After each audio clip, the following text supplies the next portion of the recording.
Histopathology is really just one tool.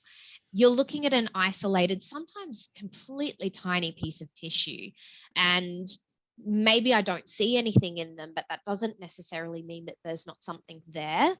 And giving us that history, what you saw on an endoscope, what you saw on an X-ray, can really make the difference between us saying, there's nothing here, but considering what you've told me, I'm concerned that there might be something else going on. Hi, I'm Hubert. This is Gerardo. And you are listening to the Vetpath Clinical Podcast.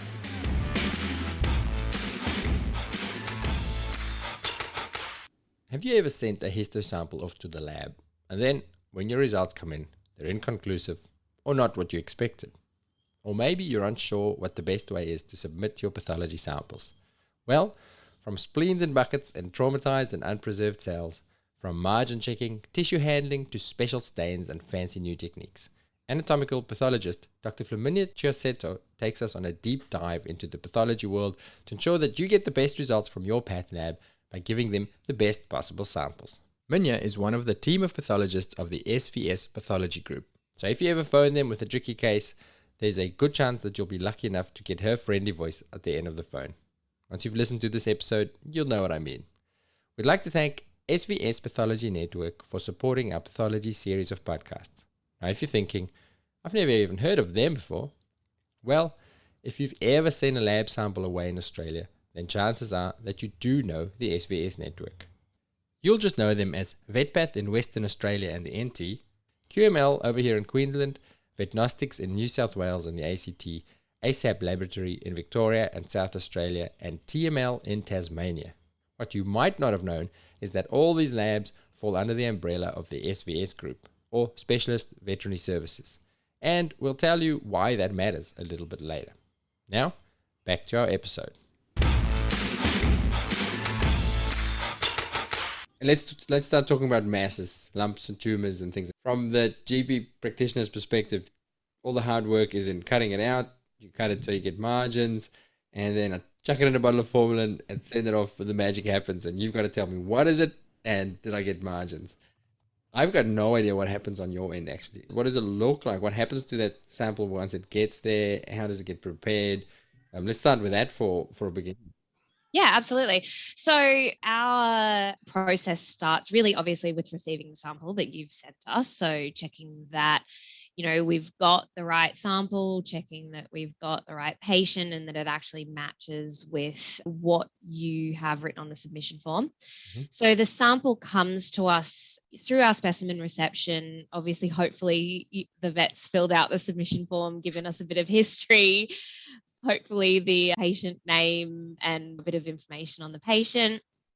Most of the cases, depending on the lab, a lot of the cases will be what we call trimmed in. So essentially taken out of the pot, examined, described, and then sectioned into sort of small sections that will fit on a microscope slide. Yep. Usually that's done by a technician or a scientist, just because we get so many cases in a day. It's not really something that a pathologist can dedicate all their time to cutting them in.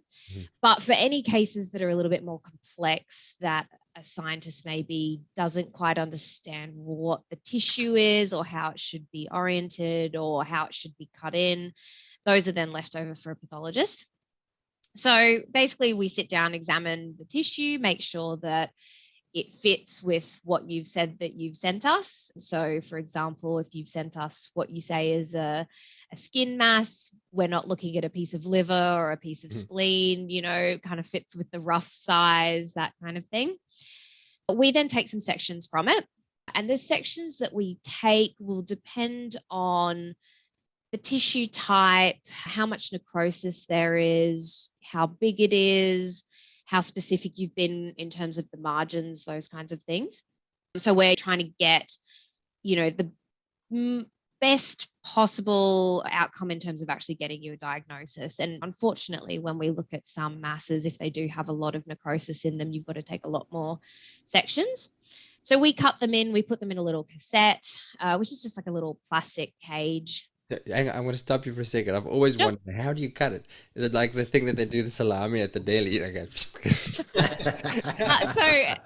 there is a process like that. So the first process is literally just with a knife or a scalpel blade. So we get the tissue, we're sitting in a formalin fume hood because we deal with formalin all the time and we're trying not to get pickled as much as we can. So we're sitting in a formalin fume hood, get a scalpel out, cut into the mass, have a look at it, look for the areas that look least necrotic, where we're more likely to be able to actually see the tissue, and cut a section. And usually the sections that I would cut would be maybe maximum 5 millimeters thick. Okay. And then we put them into a little plastic cage that we call a cassette. They then sit in formalin for a little bit longer, and then they go to the histology department. So the histology department is where they use something that's a little bit like a salami slicer, I suppose.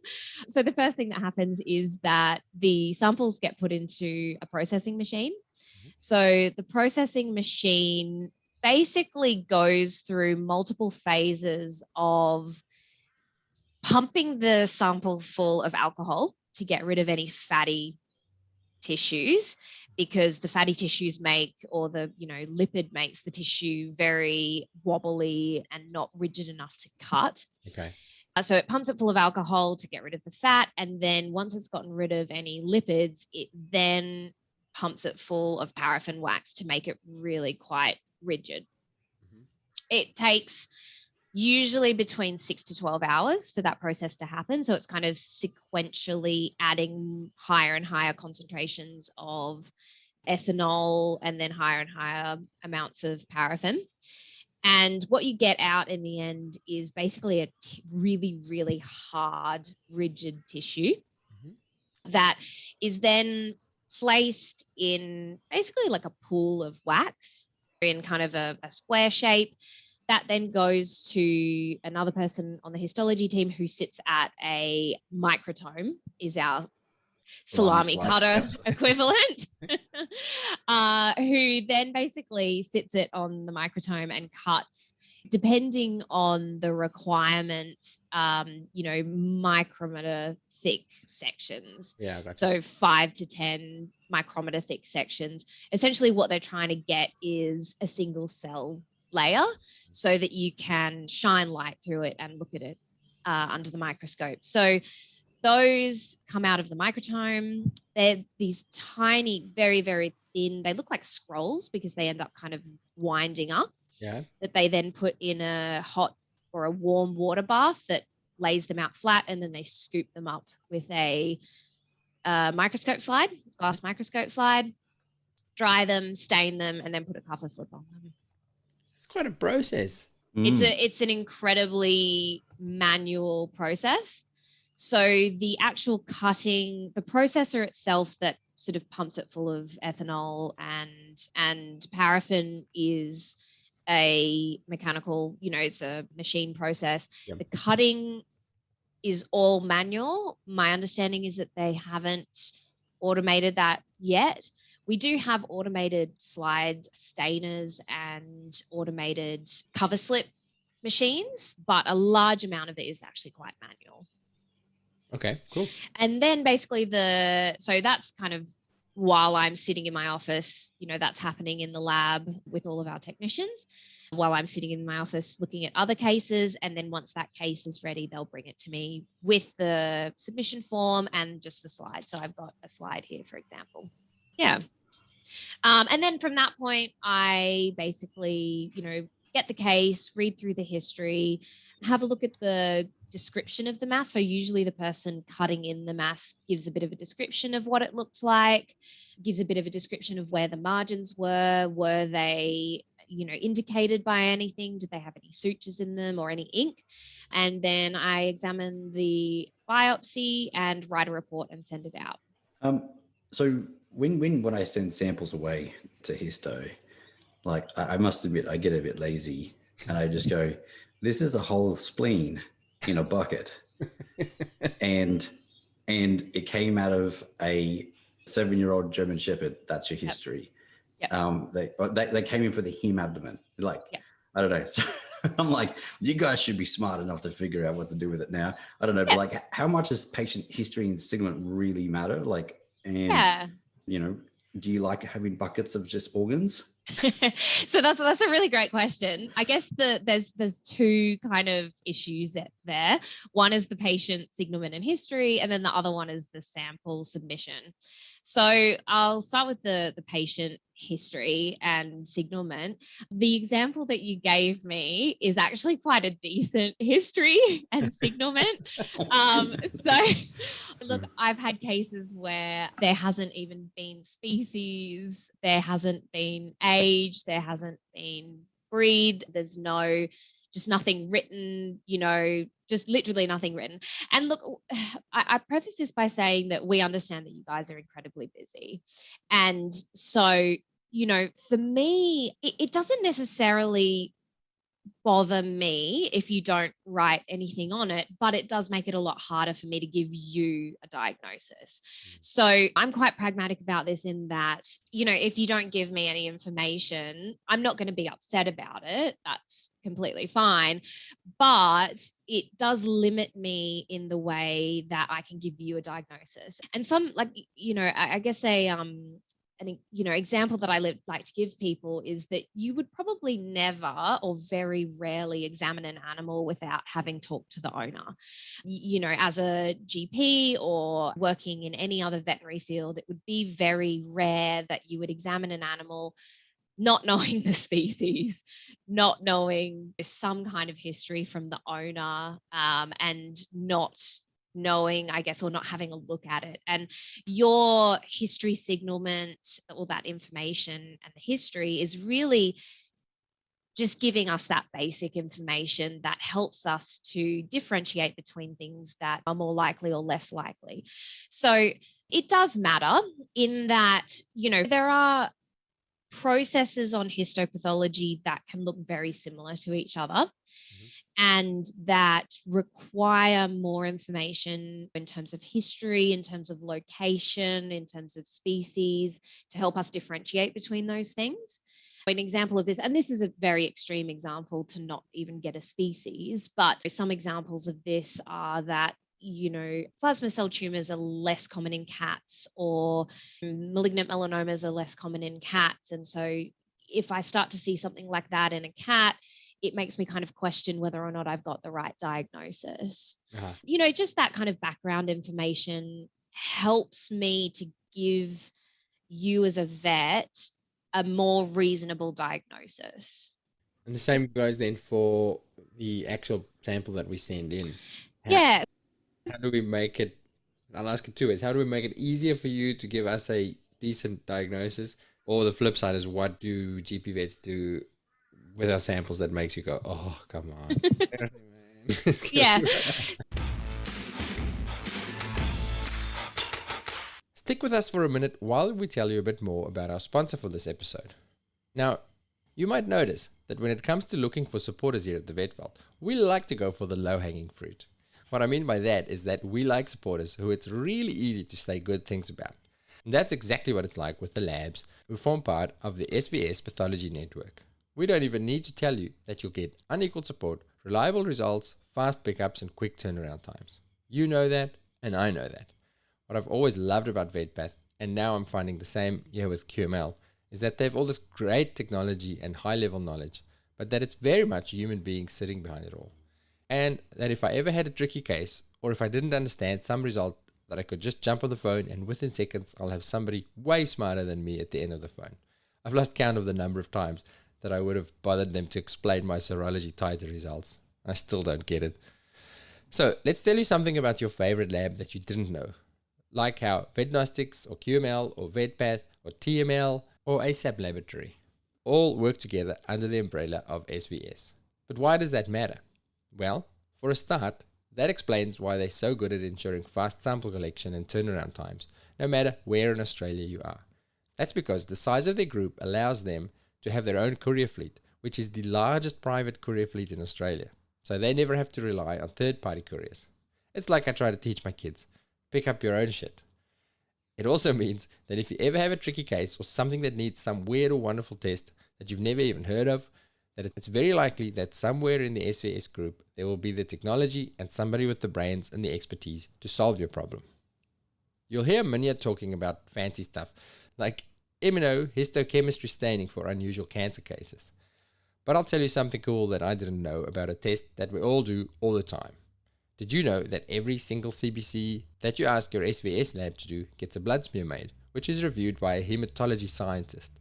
And if there's anything unusual on that smear, it will then be reviewed by a pathologist who will write a comment in the report, even if you requested an uninterpreted profile.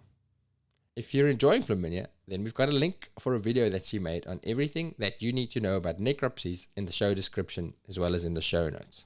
Go and check it out. Okay, let's get back to Flaminia and histosampling.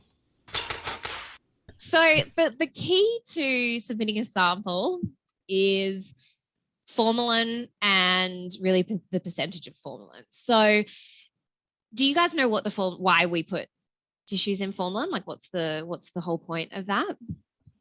I want to say just so it doesn't rot, it doesn't go. Yeah, exactly. Absolutely. So anytime an animal dies, and really when you're taking a tissue out of an animal, it's essentially the death of that tissue because it's not hooked up to a blood supply anymore. Mm-hmm. So anytime you get an animal dying or tissue being taken out, the tissue is going to undergo some level of degradation. And usually to begin with, that's in the form of autolysis. So autolysis is just breakdown of the cell by its own enzymes. So because the cell isn't hooked up to an energy source, it can't keep its normal regulation going, it can't keep its normal fluid pumps going, the cell starts to swell, enzymes start to degrade.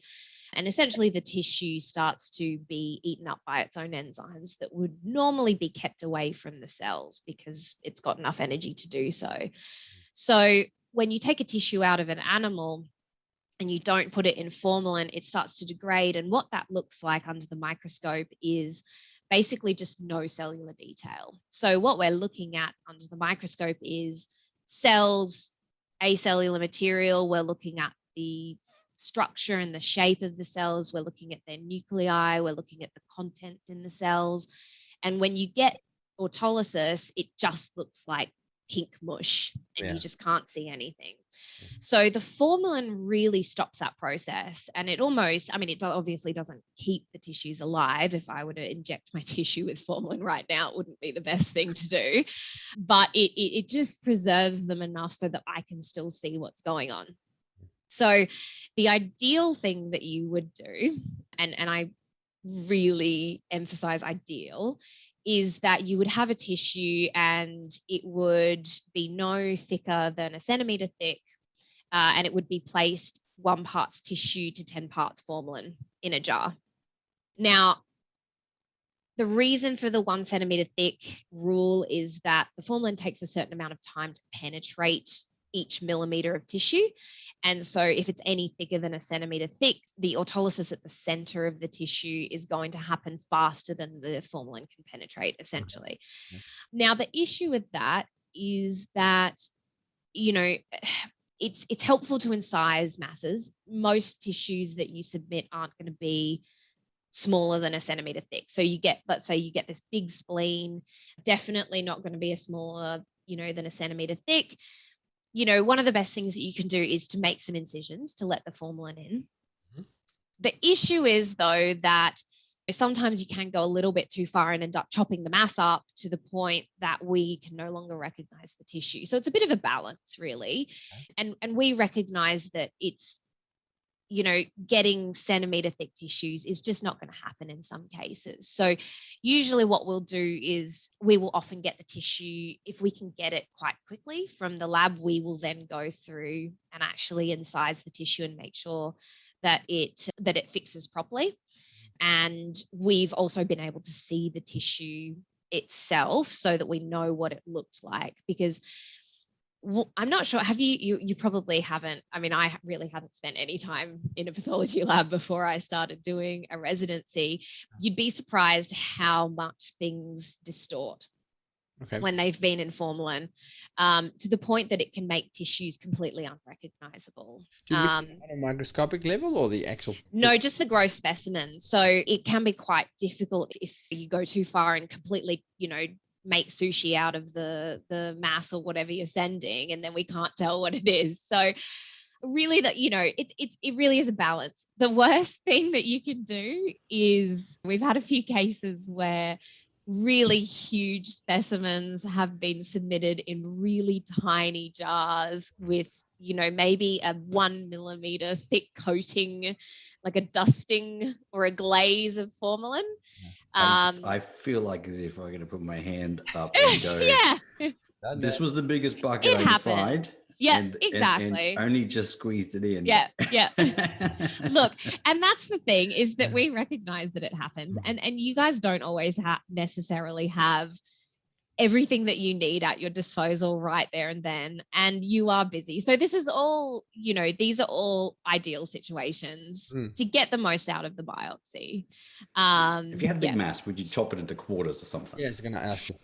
Yeah, look, if it were an ideal situation, you can get big buckets. So I used to work at a university hospital, and it was a lot easier there because we were literally located right next door to the hospital, and they could walk the samples over. And what they did in those cases was they had big buckets, like 10-liter buckets, to just put the thing in. You know, if you can't get something like that, yes, cutting it into samples. But if you do that, you really want to show us where the margins are, because once you start cutting into things, it can make it pretty confusing as to where your margins are. Yeah. So ideally, you want the whole mass. I've often thought, or am I being lazy by just sending you the whole thing? No, ideally we want the whole mass. If you want margins, and if you want to know margins, best thing to do is to submit the whole mass. If you can, let's say you have a skin mass, for example. So let's say we've, you know, got a skin mass on my arm, and the deep margins are sort of down here. The best thing that you can do to get the formalin to penetrate is to just incise, not all the way through, but incise into the epidermal surface, just so that the formalin can come in. Yeah. Let's just the splenic sample, because you're not specifically looking for margins there. In that, I want to know what it is. Can I just send you a couple of blocks of sushi spleen, as you say? Yeah. So spleens are difficult. If you can send us the whole spleen, that's ideal. Okay. There are some areas that, you know, for example, regional Australia, where it's going to cost a lot of money to send a big bucket of tissue in formalin. That's going to be hard to do. But the reason, you know, if you can send the whole spleen, that is 100% ideal. The reason for that is that when you get splenic tumors, spleens are highly vascular organs, so they have a tendency to bleed. And, you know, you would think that the best place to go looking, so for example, if you're looking for a neoplasm, you would think that the best place to go looking would be the worst looking place, but that's actually not correct. So if you have a spleen, it's got this, you know, bloody mass, and you take a sample of it right in the center of the mass, probably all you're going to get is just a big hematoma. So what we usually do is we actually take samples from the edge of the mass at the junction of the normal tissue. I think the recommendation, the current recommendation in the literature for splenic masses is, I think, 8 sections throughout the entire spleen. And I've had cases where I've found a hemangiosarcoma in a little area, you know, not even near the mass. That's not necessarily what happens all the time, but it can be quite difficult if you're just sending the mass with no tissue around it. It can actually, there's a risk that you've missed it. Yeah. That's really interesting. And I would say on that, if there are cases that you're not sure what is best to send, just give us a call. We're always more than happy to get calls regarding submission and what's, you know, the ideal way to submit something. That's completely fine. I can just imagine Gerardo 3 in the morning. Hello, Flaminia. I've got a splenic mass. It's all right. It's only 1 in the morning where you're at. So exactly. You can be awake. I'll just have my phone by the bedside just in case. Don't worry. That's going to go for the biggest bucket method. Yeah.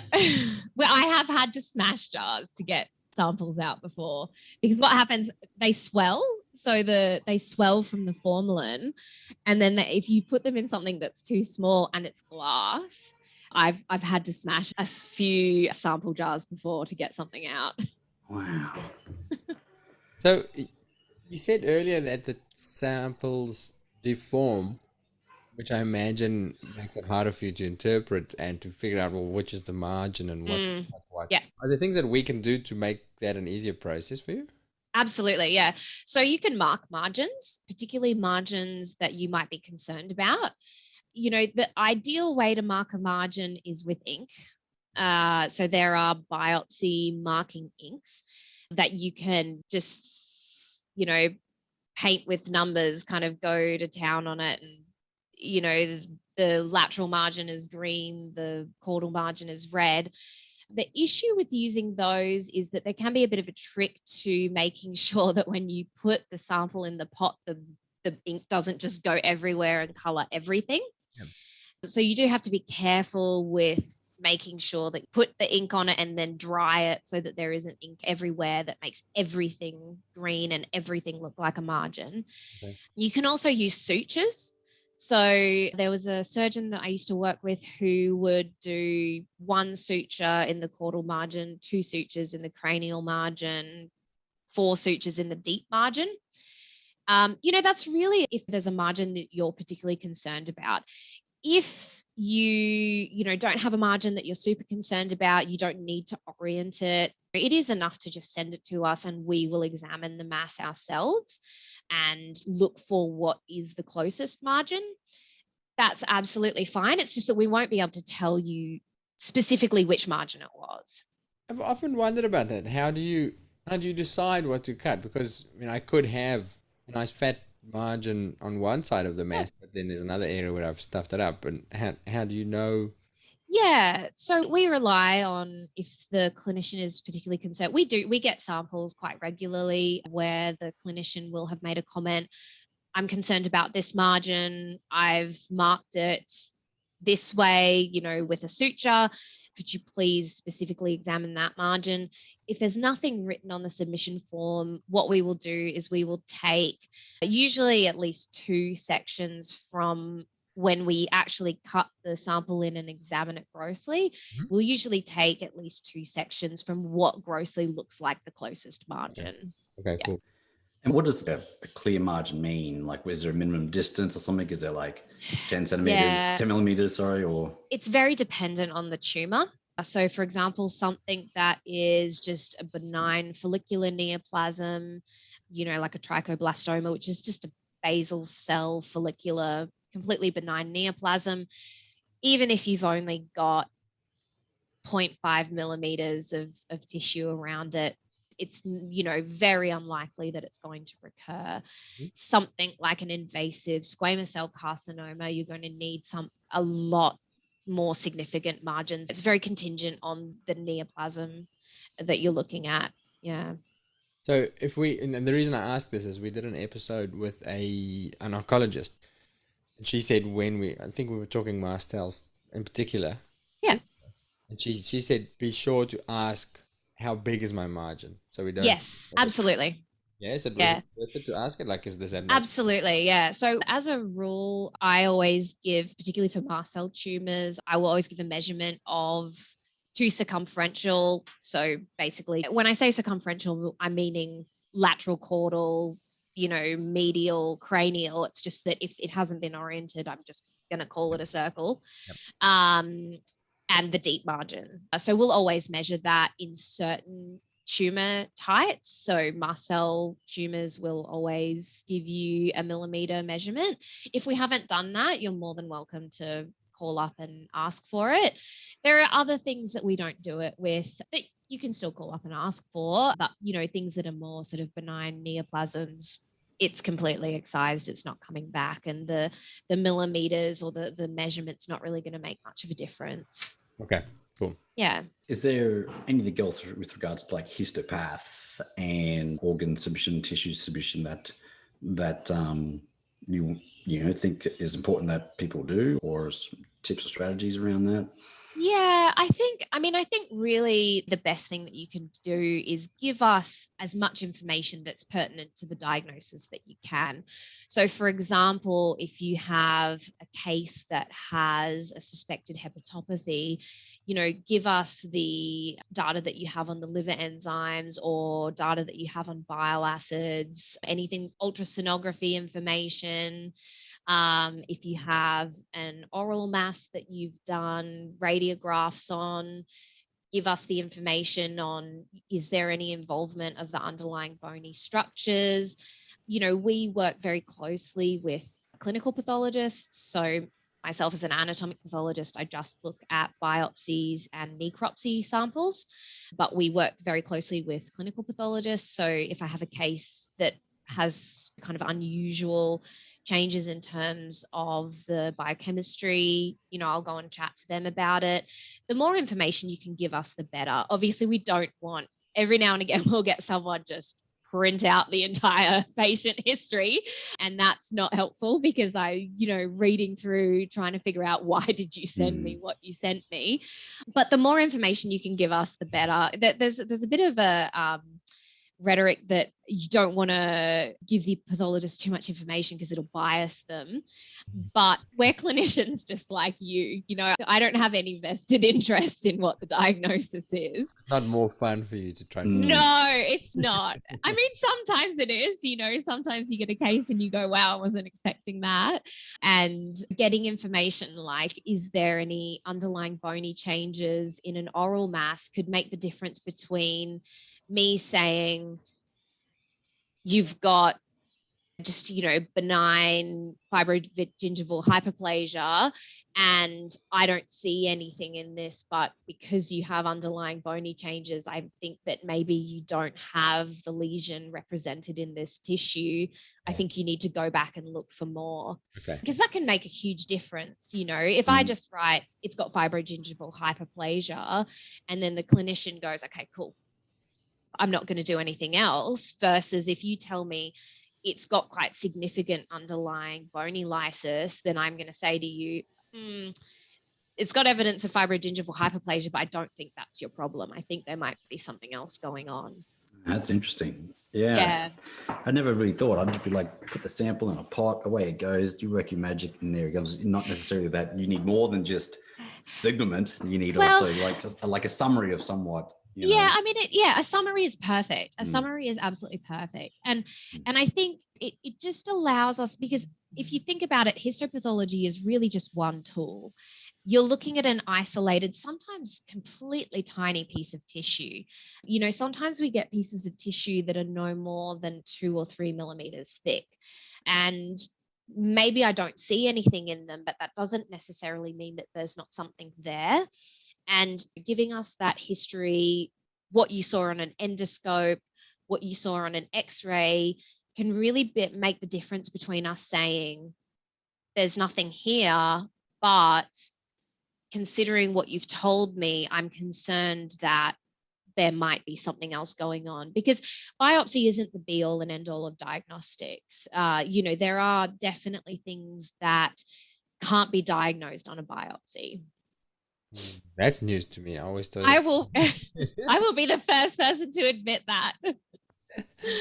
So speaking of biopsies, so we talked about masses, sending you the whole mass.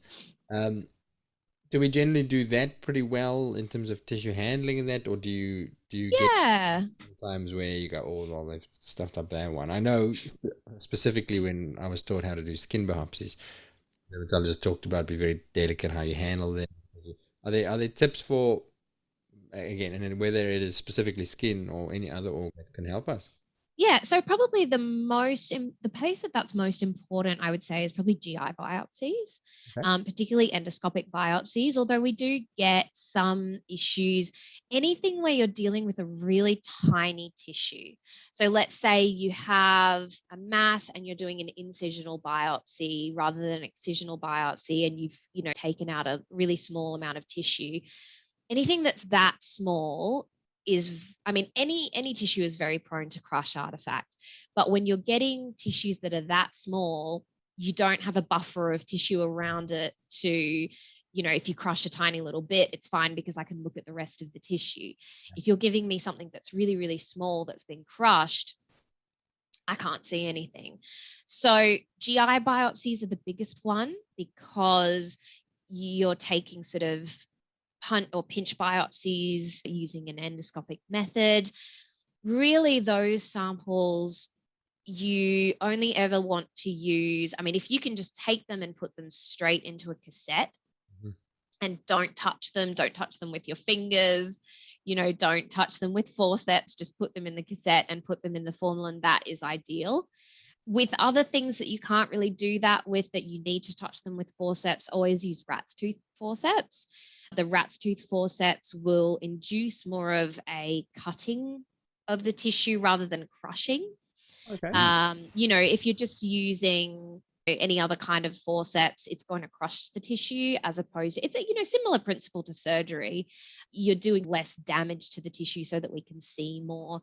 Larger specimens, it's pretty unlikely that you're going to do a lot of damage unless you're kind of throwing your specimens at the wall or something. But it's really the smaller ones that you have to be careful with. Is there a time frame after which, sending a mass 3 years later, is that useful at any stage or something? Yeah, it depends. So you can, if you put a sample in formalin and it's thin enough for the formalin to penetrate, and you're not sure whether or not the owner wants to send it off, they want to wait and have a think about it, there's nothing wrong with that.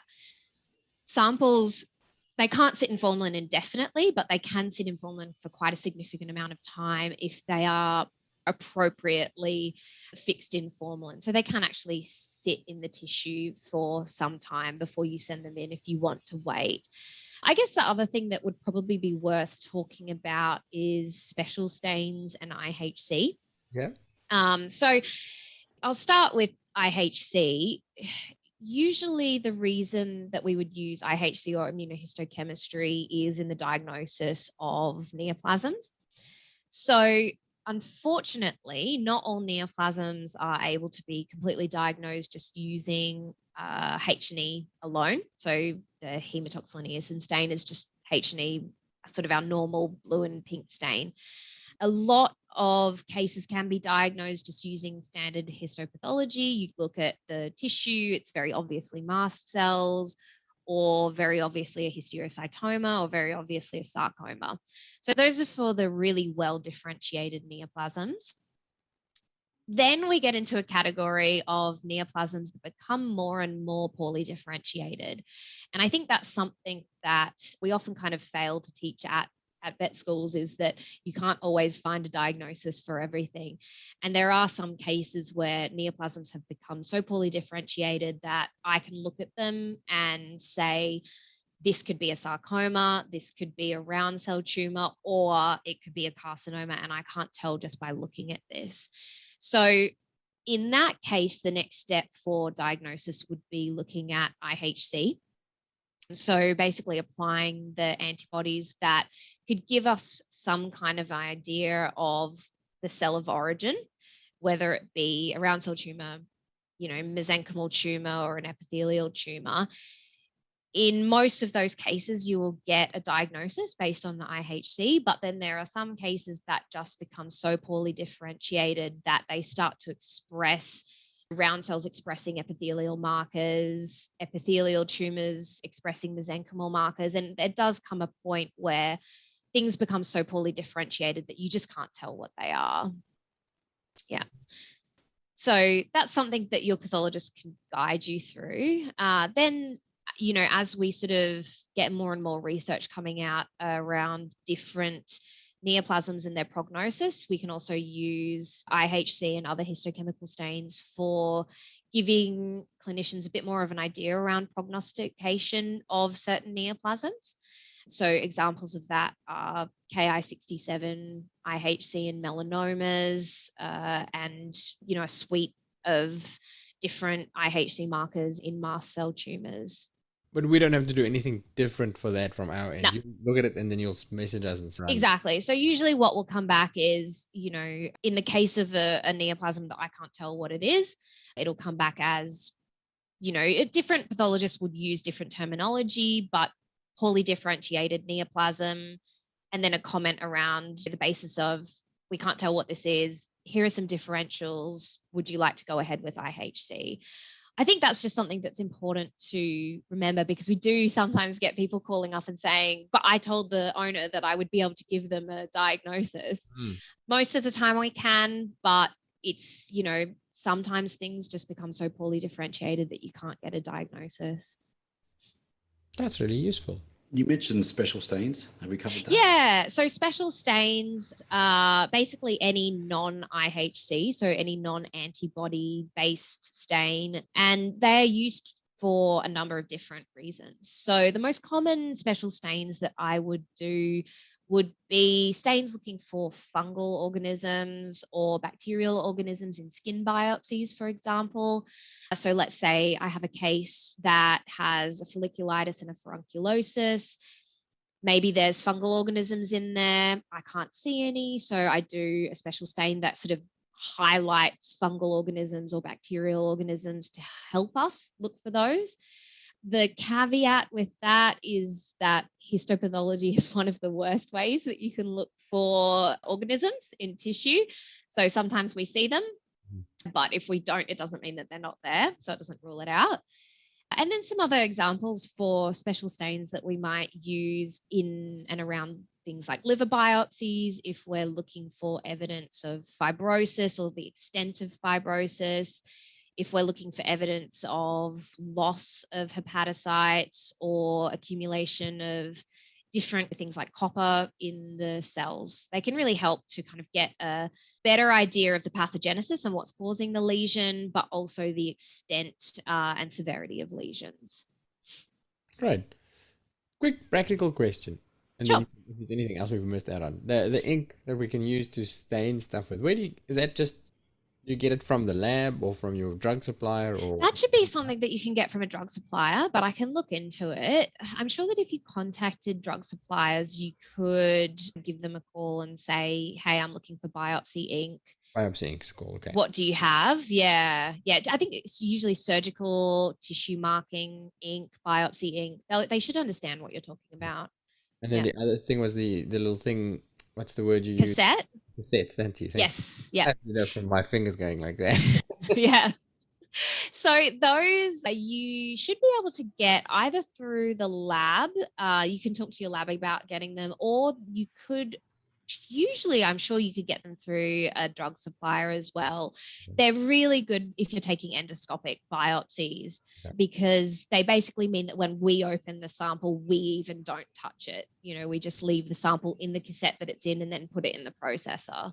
So if you are doing quite a lot of endoscopic biopsies, nasal biopsies, gastrointestinal pinch biopsies, they're the best thing that you can use for those.